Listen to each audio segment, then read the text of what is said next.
Hi friends, మన యొక్క అప్డేట్స్కి స్వాగతం సుస్వాగతం. ఇప్పటిదాకా మన యొక్క ఛానల్ ఎవరైతే సబ్స్క్రైబ్ చేసుకోలేదో ప్రతి ఒక్కరు కూడా సబ్స్క్రైబ్ చేసుకోండి. అలాగే మీ యొక్క స్నేహితులు కూడా షేర్ చేయండి. మన యొక్క అప్డేట్స్ అనేవి తెలుగు మరియు ఇంగ్లీష్ లాంగ్వేజెస్లోని కంబైన్డ్గా ఇవ్వడం జరుగుతుంది విత్ ఎక్స్ప్లెనేషన్ తోటి. అయితే మన క్లాస్కి వెళ్దాం. ఇంకా ఫస్ట్ క్వశ్చన్ చూసినట్టయితే, which state become the first state to achieve full functional literacy? పూర్తి క్రియాత్మక అక్షరాస్యత సాధించిన మొదటి రాష్ట్రం ఏది అని చెప్పి రీసెంట్గా న్యూస్లో రావడం జరిగింది. ఇక్కడ మనం చూసినట్లయితే సరైన సమాధానం option A Mizoram. Option A Mizoram. Mizoram state అన్నప్పటికీ మీ అందరికీ గుర్తొచ్చే క్యాపిటల్ ఏంటి? ఐజ్వాల్. మిజోరాం క్యాపిటల్ ఏంటి? ఐజ్వాల్. అయితే దీనికి సంబంధించిన ఎక్స్ప్లెనేషన్ కూడా తెలుసుకుందాం. ఇంకా ఇక్కడ మనం చూసినట్టయితే ఎక్స్ప్లెనేషన్లోని రాష్ట్రాల్లోని స్టేట్ గవర్నమెంట్లో చూసుకున్నట్టయితే మిజోరాం ఈ యొక్క ఫంక్షనల్ లిటరసీని గుర్తింపు అనేది పొందడం జరిగింది, మొదటి రాష్ట్రంగా నిలిచింది. ఇంకా యూనియన్ టెరిటరీలో చూసుకున్నట్టయితే సెంట్రల్ గవర్నమెంట్లో చూసుకున్నట్టయితే లడాక్. దీనికి ఈ యొక్క గుర్తింపు అనేది 24 జూన్ 2024లో ఈ యొక్క గుర్తింపు అనేది రావడం జరిగింది. అదేవిధంగా ఇక్కడ మనం చూసినట్టయితే మన ఇక్కడ చూడండి, మిజోరాం యూనివర్సిటీలో జరిగిన కార్యక్రమంలోని కేంద్ర విద్యాశాఖ సహాయ మంత్రి జయంత్ చౌదరి ఇతర ప్రముఖులు సమక్షంలోని మిజోరాం ముఖ్యమంత్రి లిండ్ హోమ్ ఆ యొక్క రాష్ట్ర ముఖ్యమంత్రి పేరేటి? Lind home. ఈయన సంపూర్ణ అక్షరాస్యత కలిగిన రాష్ట్రంగా ప్రకటించడం జరిగింది. ఈ యొక్క ప్రకటన ఎక్కడ జరిపారు అని చూసినట్టయితే మిజోరాం యూనివర్సిటీలోని ఈ యొక్క ప్రకటన చేయడం జరిగింది. దీనికి అటెండ్ అయిన పర్సన్స్ చూసినట్టయితే కేంద్ర విద్యాశాఖ సహాయ మంత్రి జయంత్ చౌదరి, అదేవిధంగా మిజోరాం ముఖ్యమంత్రి లిండ్ హోమ్. ఇతను ఈ యొక్క ఫంక్షన్కి హాజరవడం జరిగిందని చెప్పడం జరిగింది. అదేవిధంగా ఇక్కడ లాస్ట్ పాయింట్ చూడండి, the government Ullas scheme has played a key role in Mizoram achievement of the full functional literacy state status. ఇక్కడ మనం చూసినట్టయితే మిజోరాం పూర్తి స్థాయి అక్షరాస్యత రాష్ట్ర హోదాను సాధించడంలోని ప్రభుత్వ ఉల్లాస పథకం కీలక పాత్ర పోషించింది అని చెప్పి చెప్పడం జరిగింది. ఈ ఉల్లాస పథకం అనేది ఒక పూర్తి స్థాయిలోని కీలక పాత్ర పోషించిందని చెప్పడం జరిగింది. అసలు ఈ ఉల్లాస పథకం ఏంటి, దీనికి సంబంధించిన ఇన్ఫర్మేషన్ కూడా చూద్దాం. ఇక్కడ మనం చూసినట్టయితే ఉల్లాస స్కీమ్కి సంబంధించి మనం చూసినట్టయితే ఈ యొక్క స్కీమ్ అనేది సెంట్రల్ గవర్నమెంట్ 2022లో ప్రారంభించడం జరిగింది. ఈ స్కీమ్ యొక్క ఫుల్ నేమ్ అని చూసినట్టయితే నవభారత్ సాక్షరత కార్యకర్మ అని పిలువబడుతుంది, లేదా న్యూ ఇండియన్ లిటరసీ ప్రోగ్రామ్ అని కూడా పిలవచ్చని చెప్పడం జరిగింది. అయితే ఈ యొక్క స్కీమ్ యొక్క లక్ష్యం ఏంటనేది చూసినట్టయితే మనకి లాస్ట్ పాయింట్లో చాలా క్లియర్గా ఇవ్వడం జరిగింది. 2022లో దీన్ని స్టార్ట్ చేశారు. 2027కి దీన్ని పూర్తి స్థాయిలో ఇంప్లిమెంట్లోకి వస్తుందని చెప్పడం జరిగింది. దీని యొక్క లక్ష్యం ఏంటని చూసినట్టయితే it target adults aged 15 years and above who have missed formula schooling. ఎవరైతే 15 సంవత్సరాలు అంతకంటే ఎక్కువ వయసున్న విద్యార్థులు చదువుని కోల్పోయి ఉంటారో, అంటే ఎడ్యుకేషన్ గ్యాప్ కానీ లేదా ఈ కోవిడ్ సమయంలో చాలామంది ఎడ్యుకేషన్ అనేది లాస్ అవ్వడం జరిగింది, ఎడ్యుకేషన్ కూడా దూరంగా అవడం జరిగింది. ఈ యొక్క 15 సంవత్సరాలు అంతకంటే వయసు ఎక్కువ ఉన్న పిల్లలు ఎవరైతే ఉంటారో వీళ్ళని టార్గెట్ చేసి వీళ్ళకి సరైన విద్యను సరైన విధానంలోని ఎడ్యుకేషన్ సిస్టంలో వాళ్ళని ప్రోత్సహించే ఉద్దేశంతో ఈ యొక్క ఉల్లాస స్కీమ్ అనేది సెంట్రల్ గవర్నమెంట్ రిలీజ్ చేయడం జరిగింది. అదేవిధంగా తమిళనాడు సముద్ర తీర ప్రాంతాలు ఏవైతే ఉన్నాయో ఆ యొక్క సమీపంలో జరిగిన ఆత్మహత్య దాడిలోని ఈ యొక్క పిన్న వయస్కుడైన మన యొక్క అప్పట్లో ప్రధాని అయిన రాజీవ్ గాంధీని హత్యకు గురవడం జరిగింది. ఆ క్షణం నుండి ప్రతి ఏటా మే 21న ఈ యొక్క యాంటీ టెర్రరిజం డేని ప్రతి ఏటా కూడా జరుపుకోవడం జరుగుతుంది. ఇంకా తమిళనాడుకి సంబంధించి తమిళనాడు స్టేట్ క్యాపిటల్ చెన్నై. అదేవిధంగా తమిళనాడు ముఖ్యమంత్రి పేరు ఏంటనేది నాకు కామెంట్ బాక్స్లో మెన్షన్ చేయండి. మూడో ప్రశ్న చూసినట్టయితే recently which India writer and activist won 2025 International Booker Prize for a Kannada short story. ఇటీవలే ఏ భారతీయ రచయిత్రి మరియు ఉద్యమకారిణి తన కన్నడ చిన్న కథకు 2025 అంతర్జాతీయ బుక్కర్ బహుమతి గెలుచుకుంది? అయితే ఆ యొక్క పర్సన్ ఎవరైనా చూసినట్టయితే సరైన సమాధానం ఆప్షన్ బి, బాను ముస్తక్. ఈ బాను ముస్తక్ అనే పర్సన్ కి ఈ యొక్క బుక్కర్ ప్రైజ్ అనేది ఇవ్వడం జరిగింది. ఈవిడ ఒక రచయితరే కాదు, అదే విధంగా ఉద్యమకారిణి కూడా ఈవిడికి గుర్తింపు అనేది ఉండడం జరిగింది. ఈ బుక్కర్ ప్రైజ్ అనేది 2025లో ఈవిడికి రావడం జరిగింది. ఇక్కడ పర్సన్ మీరు పిక్ లో కూడా చూడొచ్చు. ఎక్స్ప్లెనేషన్ చూసినట్టయితే రచయిత్రి, ఈ యొక్క రచయిత్రి ఎవరైతే బాను ముస్తక్ అనే మహిళ ఎవరైతే ఉన్నారో ఈవిడ రచయిత్రి, న్యాయవాది, ఉద్యమకారిణి ఈ 3 ఆటల్లోని చాలా ప్రాముఖ్యత కలిగిన మహిళ. అదే విధంగా ముస్తక్ విజయం సాధించిన సాహిత్య చరిత్ర సృష్టించారని చెప్పడం జరిగింది. అయితే ఆవిడ రాసిన ఆ యొక్క చిన్న కథ పేరేంటని చూసినట్టయితే ఆర్ట్ ల్యాంప్. ఆర్ట్ ల్యాంప్ అనే చిన్న కథకి పూర్తి స్థాయిలో మనం చూసినట్టయితే కన్నడలోనే కన్నడ భాష రచనకు ఈ ప్రతిష్టాత్మక పురస్కారం దక్కడం ఇదే తొలిసారి. ఈ యొక్క ఆర్ట్ ల్యాంప్ అనే కథకు మొట్టమొదటిసారి ఈ యొక్క ఆర్ట్ ల్యాంప్ అనే స్టోరీ కన్నడ భాషలోని ఆవిడ రచించడం జరిగింది. దీనికి బుక్కర్ ప్రైజ్ అనేది మొదటిసారిగా రావడం జరిగింది. అంటే కన్నడ భాషలో రాసిన రచయినికి మొదటిసారిగా ఈ యొక్క బహుమతి అనేది రావడం జరిగిందని చెప్పడం జరిగింది. ఇక్కడ మనం చూసినట్టయితే ఈ యొక్క బుక్ ఏదైతే ఉందో ఈ యొక్క ఆర్ట్ ల్యాంప్ అనే పుస్తకాన్ని కన్నడ భాషలోని మన యొక్క బాను మస్తక్ రచించారు. అయితే ఈ కన్నడ లాంగ్వేజ్ లో ఉన్న ఈ కథను, ఈ యొక్క చిన్నపాటి స్టోరీని ఇంగ్లీష్ లోకి అనువాదించింది దీపా భక్తి. దీపా భక్తి అనే మహిళ ఈ యొక్క స్టోరీని ఇంగ్లీష్ లో కన్వర్ట్ చేయడం జరిగింది. అయితే ఈ యొక్క బుక్ లోని మెయిన్ ఎజెండా ఏంటని చూసినట్టయితే ముస్లిం మహిళలు సూక్ష్మ పోరాటాల గురించి ఆవిడ హైలైట్ గా రాయడం జరిగింది. అదే విధంగా previous related win Geetanjali Shree tomb of sand 2022. 2022లోని గీతాంజలి శ్రీ యొక్క ఇసుక సమాధి అనే కవిత్వం అనే పుస్తకానికి ఈ యొక్క బుక్కర్ ప్రైజ్ అనేది 2022లో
ఈ యొక్క బుక్కర్ ప్రైజ్ అనేది 2022లో రావడం జరిగింది. ఒకవేళ నేను చెప్పే దాంట్లో మీకు ఏమన్నా కన్ఫ్యూజ్గా ఉన్నట్టయితే మీరు వీడియో స్టాప్ చేసి మీరు క్లియర్గా చదివి మీ యొక్క రన్నింగ్ నోట్స్ కూడా రాసుకోండి, చాలా యూస్ఫుల్గా ఉంటుంది. అదేవిధంగా కర్ణాటక సీఎం ఎవరనేది నాకు కామెంట్ బాక్స్లో మెన్షన్ చేయండి. ఇంకా కర్ణాటక క్యాపిటల్ వచ్చేసి Bengaluru. 4th question, who addressed the 2025 World Hydrogen Summit being held in Rotterdam the Netherlands on 20 May 2025.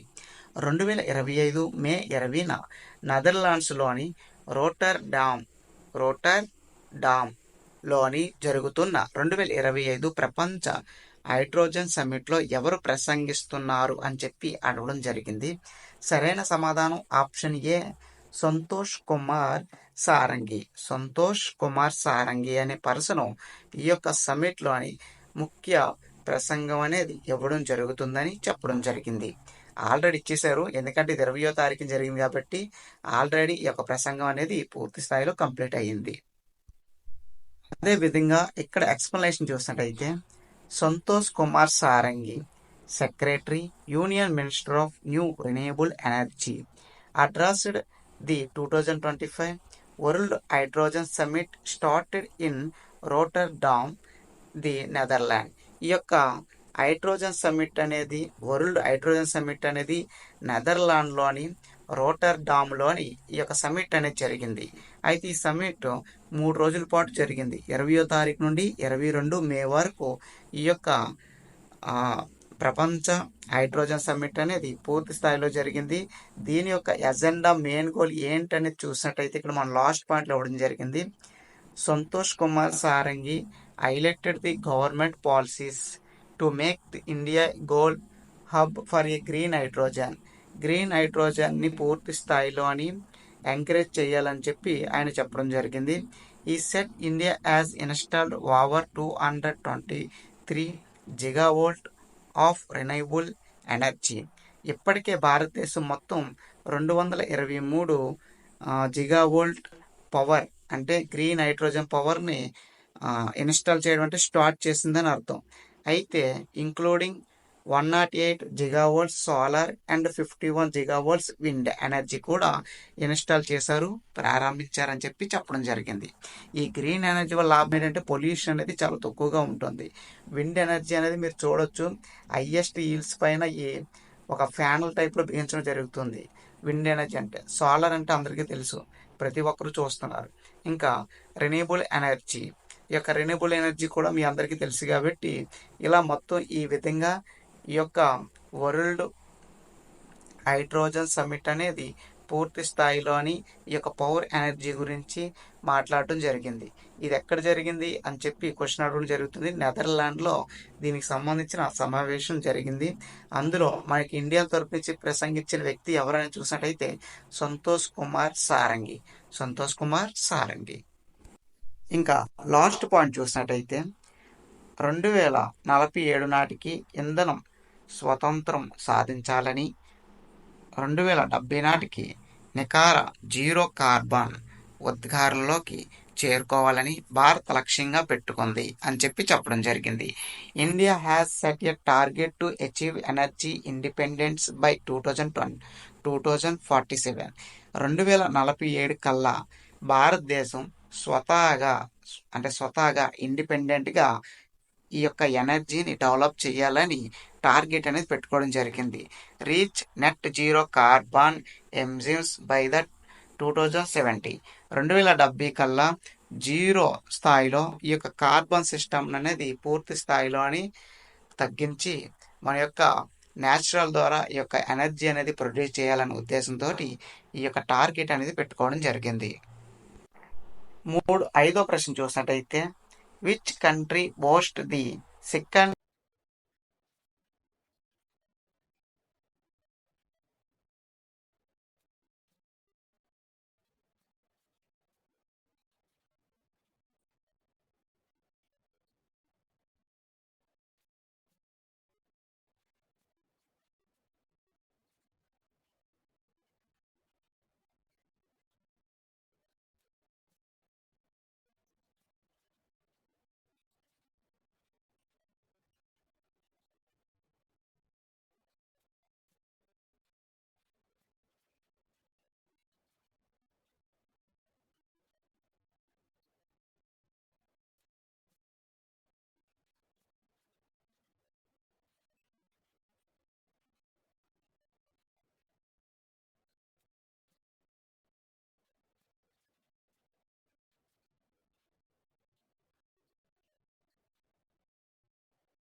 campaign launched by the Union Agriculture Ministry in May 2025.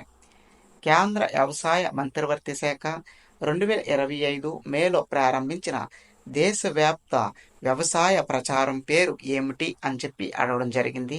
సరైన సమాధానం ఆప్షన్ సి, వికసిత కృషి సంకల్ప అభియాన్. వికసిత కృషి సంకల్ప అభియాన్. ఆప్షన్ సి సరైన సమాధానం. ఎక్స్ప్లెనేషన్ చూసినట్టయితే మన యొక్క యూనియన్ అగ్రికల్చర్ మినిస్టర్ ఎవరు? శివరాజ్ సింగ్ చౌహాన్. ఈయన ఈ యొక్క వీక్షిత్ కృషి సంకల్ప అభియాన్ అనే ప్రోగ్రాన్ని ఆయన స్టార్ట్ చేశారు. ఏ ఉద్దేశంతో అనేది చూసినట్టయితే 2025 మే 29 నుండి జూన్ 12 వరకు దేశవ్యాప్తంగా నిర్వహించే వీక్షిత కృషి సంకల్ప అభియాన్ను కేంద్ర మంత్రి శివరాజ్ సింగ్ చౌహాన్ ఇటీవలే ప్రారంభించారు. దీని ద్వారా వ్యవసాయానికి సంబంధించి ఆధునికంగాను అదేవిధంగా సంపన్నంగాను మార్చడంలోని ఎంతో లక్ష్యంగా ఉపయోగపడుతుందని ఈ యొక్క వీక్షిత్ కృషి సంకల్ప అభియాన్ అనే ఒక కమిటీని ఏర్పాటు చేయడం జరిగింది.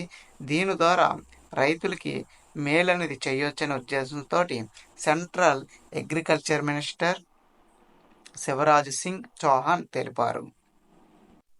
ఇక్కడ మనం లాస్ట్ పాయింట్ చూసినట్టయితే లాస్ట్ నుంచి సెకండ్ పాయింట్ చూడండి.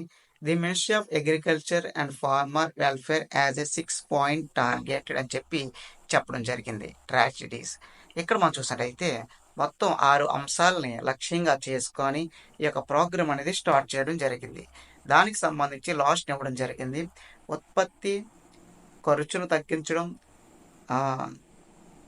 సరసమైన ధరలను నిర్ధారించడం, విపత్తి నష్టాలను భర్తీ చేయడం, పంట వైవిధ్య మరియు సేంద్రియ వ్యవసాయాన్ని ప్రోత్సహించడం ఈ యొక్క పాయింట్లతోటి మెయిన్ హైలైట్లుగా తీసుకోవడం జరిగింది. వీటిని లక్ష్యంగా తీసుకొని ఈ యొక్క ప్రోగ్రామ్ ఏదైతే ఉందో దీన్ని డెవలప్ చేసే ఉద్దేశంతో శివరాజ్ సింగ్ చౌహాన్ దీన్ని స్టార్ట్ చేయడం జరిగింది. ఇది మన భారతదేశం మొత్తం కూడా ఈ యొక్క యాప్ అనేది పూర్తి స్థాయిలో రైతులకు అందుబాటులో ఉండేలాగా చేశారు. అయితే ఇది ఎప్పటి నుంచి ప్రారంభం అవుతుంది అనేది కూడా మనం తెలుసుకున్నాం. అదేవిధంగా ఇక్కడ లాస్ట్ పాయింట్ ఇంకోటి చూడండి. ఫైనల్గా ఇందులో చాలా మంచి పాయింట్ అనేది ఉంది. ఎగ్జామ్ ఓరియంటెడ్ క్వశ్చన్ అనేది చాలా ఎక్కువగా వచ్చే అవకాశం కూడా ఉంది. ఇక్కడ మనం చూసినట్టయితే 2024-25లో అత్యధికంగా ఆహార ధాన్యాల ఉత్పత్తిలో మన యొక్క భారతదేశం సుమారుగా 3,309.18 లక్షల టన్నులు పెరిగిందని చెప్పడం జరిగింది. ఇది పెరిగిన సంఖ్య అంటే గతంతో చూసుకుంటే దానిపైన ఎంతైతే పెరిగిందో అది మాత్రమే చెప్పారు. ఇక్కడ 3,309.18 లక్షల టన్నులు పెరిగిందని చెప్పడం జరిగింది. స్థిరమైన మరియు వాటి ద్వారా భారతదేశాన్ని ఫుడ్ బాస్కెట్ ఆఫ్ ది వరల్డ్గా మార్చడానికి ఈ ప్రచారణ ప్రయత్నిస్తుందని చెప్పడం జరిగింది. ఇక్కడ మనం చూసినట్టయితే దీన్ని ఒక మెయిన్ పాయింట్ కింద తీసుకొని మన భారతదేశంలోని ఆహార ధాన్యాల ఉత్పత్తిలోని మెయిన్ పాయింట్గా తీసుకొని India planning to food basket of the world కింద మార్చడానికి ప్రయత్నిస్తున్నట్లు వారు చెప్పడం జరిగింది. 8వ క్వశ్చన్ చూసినట్టయితే the overseas citizenship of India scheme was introduced by embedding with act. Which act? Overseas citizen of India పథకాన్ని ఏ చట్టాన్ని సవరించడం ద్వారా ప్రవేశపెట్టారు అని చెప్పి అడగడం జరిగింది. ఇక్కడ మనం చూసినట్టయితే సరైన సమాధానం option B, citizenship act 1955. 1955 citizenship act 1955 act ద్వారా దీన్ని అమలు చేయడం జరిగిందని చెప్పడం జరిగింది. దీనికి సంబంధించి కొన్ని ఇంపార్టెంట్ పాయింట్స్ అనేది చూద్దాం. కేంద్ర హోంమంత్రి, సహకార శాఖ మంత్రి ఇటీవలే కొత్త ఓవర్సీస్ను ప్రారంభించారని చెప్పడం జరిగింది. న్యూఢిల్లీలోని citizenship of India portal start చేయడం కూడా జరిగింది. ఇక్కడ మనం చూసినట్టయితే ఢిల్లీలోని సిటిజన్ ఆఫ్ ఇండియా పోర్టల్ అనేది కూడా మన యొక్క ఢిల్లీలో ఉందని చెప్పడం జరిగింది. ఓవర్సీస్ సిటిజన్షిప్ ఆఫ్ ఇండియా పథకాన్ని 2005 ఆగస్టులోని ప్రవేశపెట్టారు. ఈ యొక్క సిటిజన్షిప్ ఆఫ్ ఇండియాకి సంబంధించిన పథకం అనేది 2025 ఆగస్టులో ప్రవేశపెట్టారని చెప్పడం జరిగింది. ఇంకా ఫైనల్గా చూసినట్టయితే పౌరసత్వ చట్టం 1955న సవరించింది. ఒక విదేశీయ పౌరుడు 1950 జనవరి 26న లేదా తర్వాత భారతీయ పౌరుడు అయితే లేదా ఆ తేదీలో ఒకరు కావడానికి అర్హత కలిగి ఉంటే ఓసీఐ కోసం దరఖాస్తు చేసుకోవచ్చు అని చెప్పడం జరిగింది. ఇక్కడ మనం చూసినట్టయితే 1955లో ఈ యొక్క చట్టాన్ని తీసుకురావడం జరిగింది. ఇప్పుడు మన యొక్క దేశంలోని మనకి ఇండిపెండెన్స్ డే వచ్చిన తర్వాత కొంతమంది ఫర్జీనియస్ ఇండియాలో ఉండడం జరిగింది. ఇక్కడ నుంచి కొంతమంది ఫారెన్ అనేది వెళ్ళిపోవడం జరిగింది. ఈ 1955 ఒక విదేశీయ పౌరుడు 1950 జనవరి 26న లేదా తర్వాత భారతీయ పౌరుడు అయితే ఇక్కడ మనం చూస్తే 1950కి ముందు అందరూ కూడా భారతీయుల కిందే చూసుకోవడం జరిగింది. ఇండియన్స్ కానీ ప్రతి ఒక్కరిని కూడా 1950 జనవరి 26 తర్వాత కొంతమందికి భారతీయ పౌరుడు అయ్యే అధికారాలు కూడా చట్టం కల్పించింది. దాన్ని 1955లోని ఒక సవరణ చేసి ఆ తేదీలో